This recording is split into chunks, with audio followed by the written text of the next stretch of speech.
যে নামাজ ছেড়ে দিয়েছে সে ইসলাম থেকে বের হয়ে গেছে। আর যে নামাজ ছাড়েনি, শত অন্যায় অবিচার পাপ থাকবে, আল্লাহর সাথে তার সাথে ক্ষমা চাইবে, আল্লাহ মাফ করবে, আর করবে না, প্রতিশ্রুতি দেবে, আবার মানুষ হিসেবে দুর্বল হয়ে যাবে, আবার আল্লাহর কাছে মাফ চাইবে, লজ্জা পাবে না, আল্লাহ আবার মাফ করবে। এরপর এক পর্যায়ে আল্লাহ ঘোষণা দিয়েছে ইল্লা মান তাব, অথবা যে ব্যক্তি তার সমস্ত গুনাহ থেকে ফিরে আসে, ওয়া আমানা, আল্লাহর প্রতি ঈমান আনে, ওয়া আমিলা আমালান সলিহা, তার গুনাহ যত কিছুই হোক সে যদি ফিরে আসে, ঈমান আনে, মাফ চায়, ভালো কাজ করে, ফাউলাইকা ইউবাদদিলুল্লাহ সাইয়্যাতিহিম হাসানাত। এই যে লোকটা বলল জেনা করবে না, আবার করছে, চেষ্টা করছে না করা হয়ে গেছে, নেশা করবে না, আবার করছে, সর্বোচ্চ চেষ্টা করেছে না করার পথে হয়ে গেছে।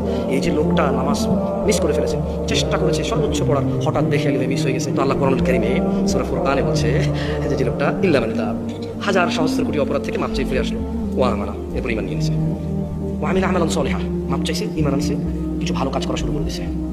তাহলে বলছে ফাউলাইক, তার পিছনের যে হাজার লক্ষ কোটি সহস্র গুনাহ আছে, ইউবাদদিলুল্লাহ, আল্লাহ বদল করে দেবে গুনাহগুলোকে, শুধু মাপ না, এগুলোকে আল্লাহ বদলাই দেবে, এক্সচেঞ্জ করে দেবে, কিসে? সাইয়্যাতিহিম হাসানাত, নেকিতে পরিবর্তন করে দেবে সব গুনাহকে।